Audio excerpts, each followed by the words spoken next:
Curso en Armamir en línea. Ginecología y obstetricia.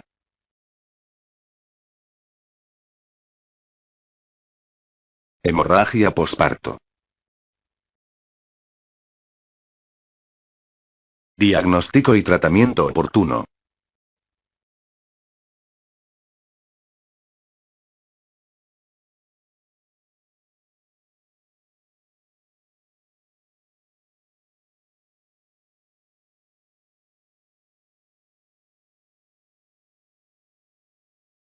Definición. Tradicionalmente se ha considerado hemorragia posparto como la pérdida mayor a 500 mililitros de sangre en un parto vaginal y 1000 en cesárea. Aquí es importante destacar que hay un grave subdiagnóstico de la hemorragia por la dificultad de cuantificar en forma adecuada la pérdida. Por poner algún ejemplo, se estima que un coágulo de 100 mililitros requirió el triple de sangrado para formarse, es decir 300 mililitros. Por otra parte, debe pensarse siempre, que una pérdida de 500 mililitros no es igual en una paciente primigesta y delgada a la misma pérdida en una multípara y obesa, ni su repercusión a nivel hemodinámico será comparable.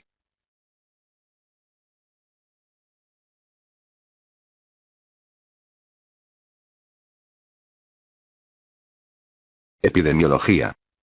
A nivel mundial, en especial en países en vías de desarrollo, constituye la segunda causa de muerte materna, solo detrás de preeclampsia y trastornos hipertensivos del embarazo. En algunos otros lugares es la primera causa de muerte.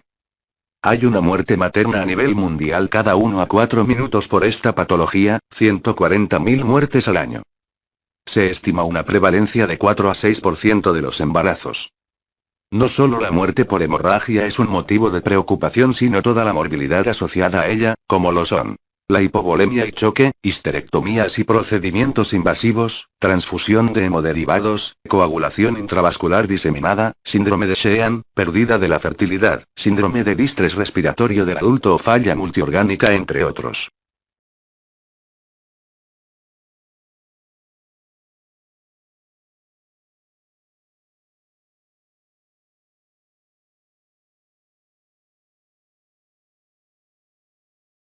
Factores de riesgo.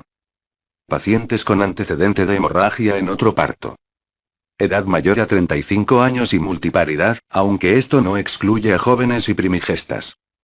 Presencia de cicatrices previas, lo que aumenta el riesgo de acretismo placentario y placenta previa. Trabajo de parto prolongado.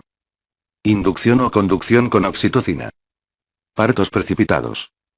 Cualquier causa de sobredistensión uterina, como polihidramnios, embarazo múltiple, macrosomía fetal, miomatosis uterina. Cualquier patología que pueda aumentar el riesgo de coagulopatía o sangrado excesivo, preeclampsia, ELP, trastornos de la coagulación, uso de fármacos anticoagulantes, sulfatos de magnesio. Parto instrumentado o quirúrgico, como forceps, episiotomía, en especial la mediolateral. Infección como corioamnionitis.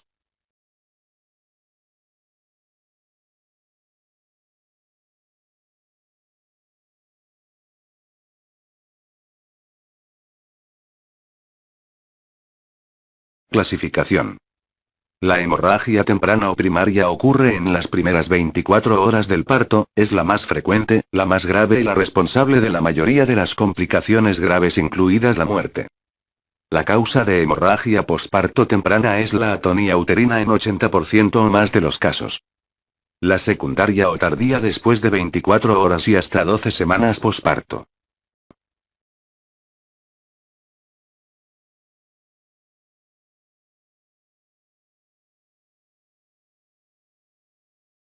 Causas. 4 Ts. En este punto es siempre importante recordar el acrónimo por sus siglas en inglés de las 4 Ts. Tono, en relación al tono o grado de contracción y causa principal, que es la atonía uterina. Trauma, relacionado con forceps, desgarros, laceraciones. Late de tejido, placenta y membranas, y finalmente la trombina, en relación a la causa menos frecuente de todas, los trastornos de coagulación, con apenas 1%.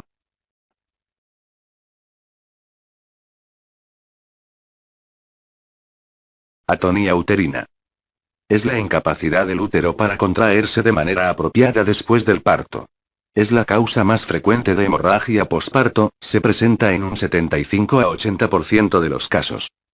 Los principales factores de riesgo son sobredistensión uterina por embarazo múltiple, macrosomía, multiparidad, con más de 6 embarazos, trabajo de parto disfuncional, administración de medicamentos, por ejemplo, sulfato de magnesio, tocolíticos, oxitocina de manera prolongada, coriamnionitis, o antecedente de atonía uterina en embarazos previos.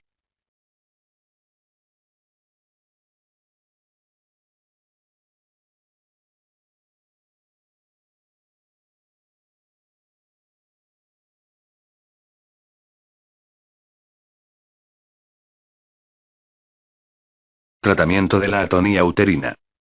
Una vez diagnosticada la atonía uterina se debe comenzar con un masaje uterino bimanual, con el que se estimule la contracción uterina y a su vez permita verificar la integridad del útero y la ausencia de restos placentarios.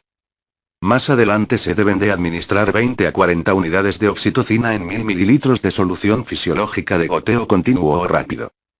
Si la oxitocina no revierte la atonía se administran 0.2 miligramos intramusculares de metilergonobina, la cual está contraindicada en pacientes hipertensas, se puede repetir la dosis en 2 a 4 horas o se puede también usar carbetocina 100 microgramos en bolo. Cuando la hemorragia continua se debe de administrar 15-metilprosglandina F2-alfa, 0.25 miligramos intramuscular cada 15 minutos, la cual está contraindicado en pacientes asmáticos, con alguna cardiopatía, enfermedad renal o hepática. Si aún no hay respuesta se realiza colocación de balón de Barclay o finalmente procedimientos quirúrgicos como la colocación de suturas compresivas en útero, ligadura de arterias hipogástricas o histerectomía. Masaje uterino bimanual.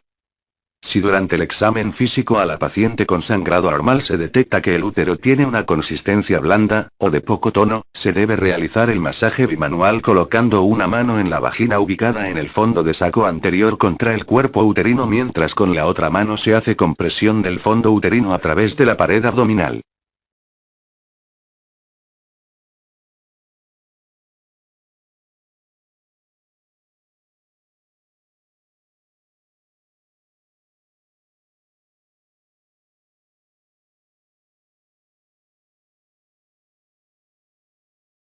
Retención de fragmentos placentarios.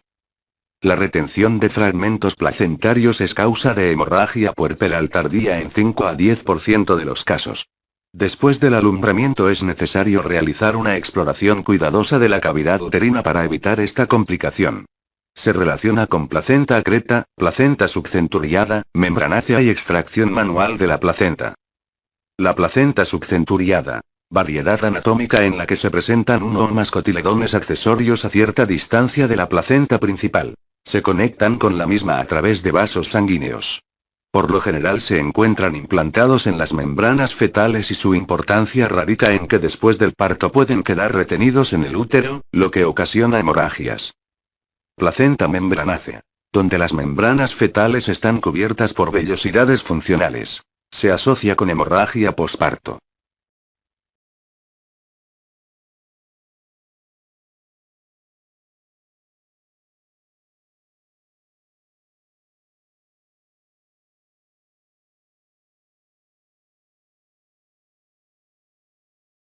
Retención de fragmentos placentarios. Diagnóstico y tratamiento. El ultrasonido o la resonancia magnética muestran una masa uterina. El tratamiento es quirúrgico, puede ser mediante dilatación y culetaje, laparotomía o algunos casos requieren histerectomía para detener la hemorragia.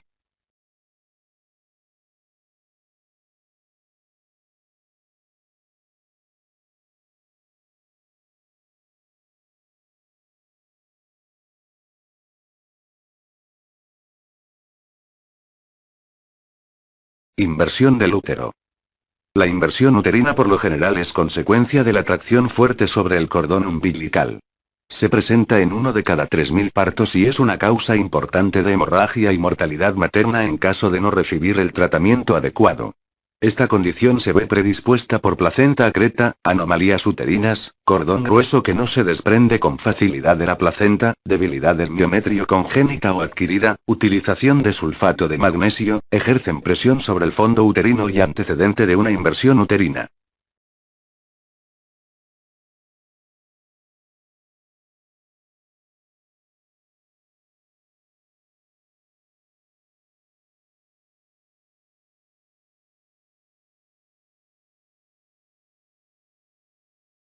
Inversión uterina.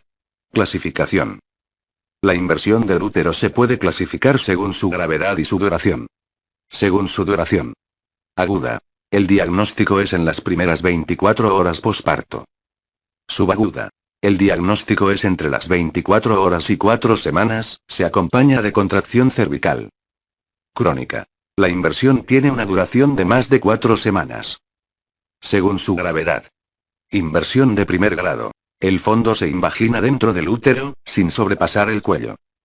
Inversión de segundo grado. El fondo atraviesa el cuello y aparece en la vagina sin salir a la vulva. Inversión uterina de tercer grado. El fondo se exterioriza a través de la vulva. Inversión de cuarto grado. La inversión del órgano incluye cuerpo, istmo y cuello. Inversión completa. El fondo atraviesa el cuello uterino. Inversión incompleta. El fondo se invagina dentro del útero, no sobrepasa el cuello uterino.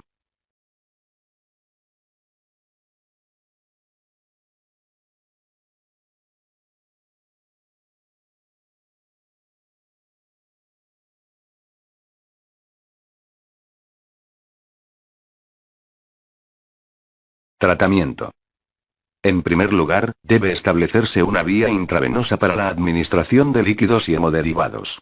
Si el útero está recientemente invertido, sin la placenta adherida, se puede intentar restituirlo a su sitio mediante presión sobre el fondo con la palma y los dedos. Si la placenta no está adherida, esta no debe retirarse hasta que la paciente se encuentre con una adecuada infusión de líquidos, anestesiada y con un relajante uterino. Después de desprender la placenta se aplica presión con el puño sobre el fondo uterino con la intención de empujarlo hacia su lugar. En caso de no poder restituir el útero de manera manual será indispensable realizar una laparotomía. La oxitocina se mantendrá hasta por 24 horas después de la inversión. Se deben de iniciar antibióticos de manera profiláctica.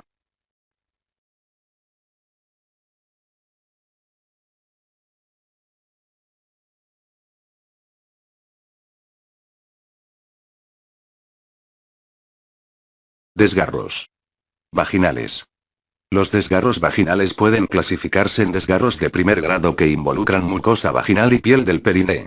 Segundo grado, que involucra cuerpo perineal con lesión del músculo transverso y exposición del esfínter anal. Y tercer grado, con cuerpo perineal, esfínter rectal y músculos perineales profundos.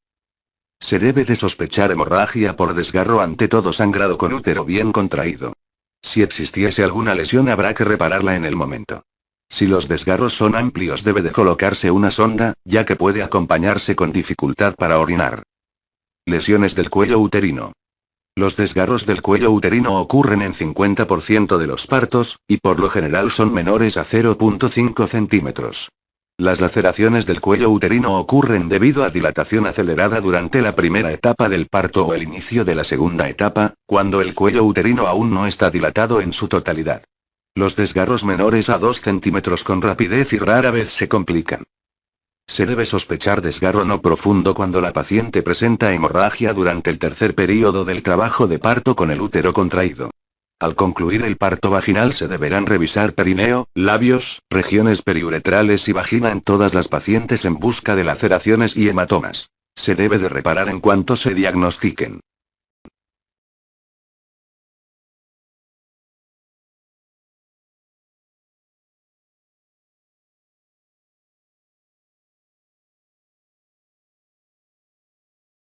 Coagulopatía de consumo.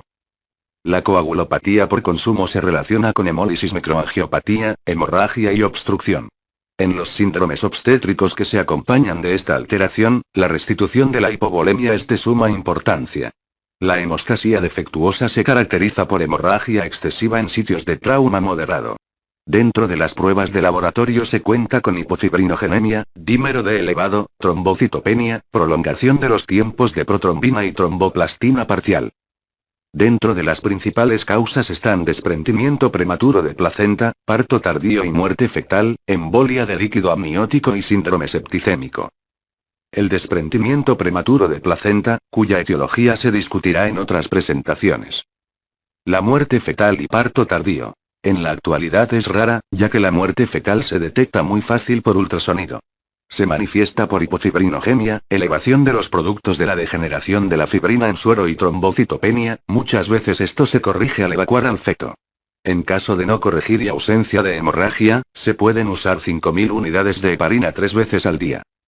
Embolia de líquido amniótico. Trastorno complejo que se caracteriza por hipotensión, coagulopatía por consumo e hipoxia. Dentro de los principales factores de riesgo están la edad materna avanzada, placenta previa, preeclampsia, parto con fórceps y fetos de sexo masculino. Su incidencia se sitúa entre 1 de cada 8.000 partos.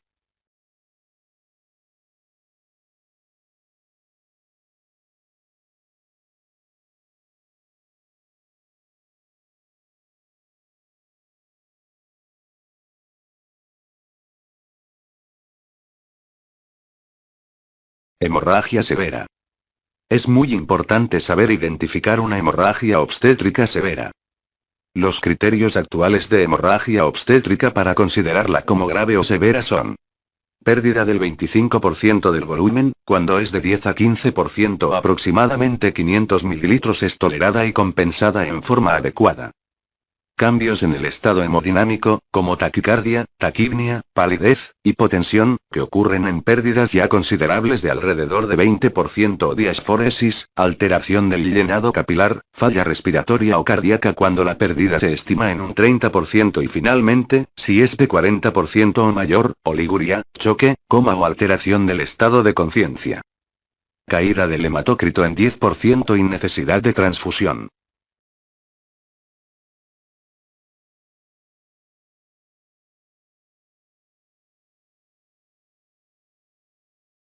Valoración clínica del sangrado. La paciente desde su ingreso a la sala de obstetricia debe tener solicitado un hematócrito que excluya anemia y que sirva de referencia en caso de emergencia. Se debe de conocer su grupo y RH, además de contar con pruebas de coagulación. En esta imagen se muestra una guía pictórica para estimar la pérdida hemática en el posparto. Una toalla sanitaria con restos sanguíneos representa 30 mililitros de pérdida sanguínea. Una toalla sanitaria empapada con sangre representa 100 mililitros. Una gasa de 10 por 10 centímetros empapada representa 60 mililitros de pérdida sanguínea. Ya en hemorragias graves, un pañal anticontinencia sanitaria representa 250 mililitros. Una compresa empapada de 45 por 45 centímetros representa 350 mililitros de sangre. Un charco de 100 centímetros de diámetro representa 1500 mililitros. La hemorragia en la cama con manchado de la mayoría del colchón representa 1000 mililitros. La hemorragia en la cama más charco en el piso nos dan un sangrado de 2000 mililitros y un riñón quirúrgico lleno nos da 500 mililitros de sangrado.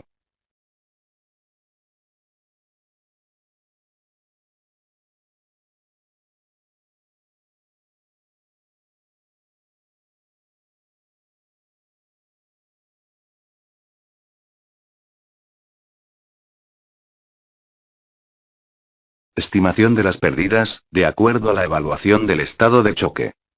Es muy importante evaluar el estado general y hemodinámico de la paciente. Esta tabla facilita la valoración.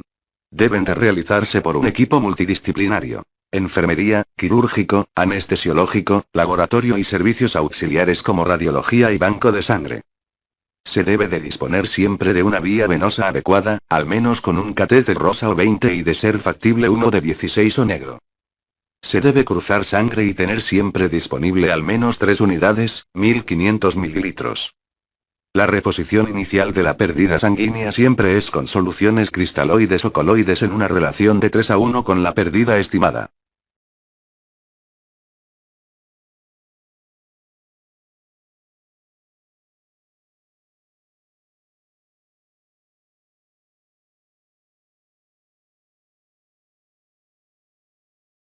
Manejo de la hemorragia grave.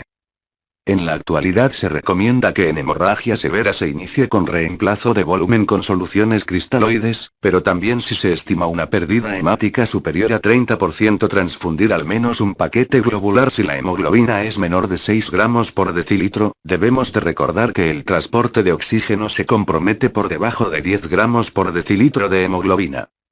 En casos de problemas de coagulación el paso inicial es la transfusión de plaquetas cuando se encuentren por debajo de 50.000, no se debe transfundir si se encuentran por arriba de 75.000 o 100.000.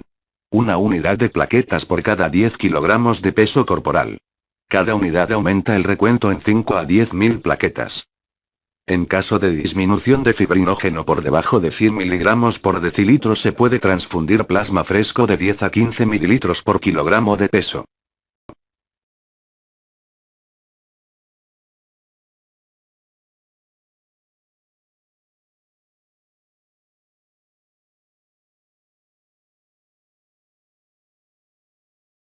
Parámetros fisiológicos para determinar hemotransfusión. El principal factor que se compromete en una hemorragia es el transporte arterial de oxígeno o contenido arterial del mismo. Este parámetro se mide con la fórmula que se puede observar en el pie de la siguiente tabla, donde el dióxido de carbono depende de la saturación arterial de oxígeno y la hemoglobina. 1 gramo de hemoglobina transporta 1.36 mililitros de oxígeno, el rango normal va de 1.34 a 1.39 mililitros.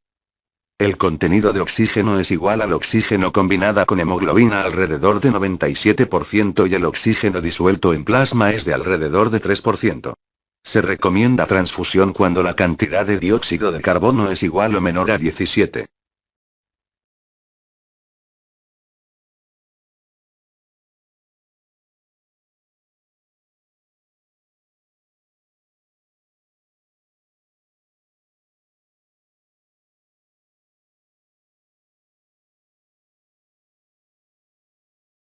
Fin de la presentación.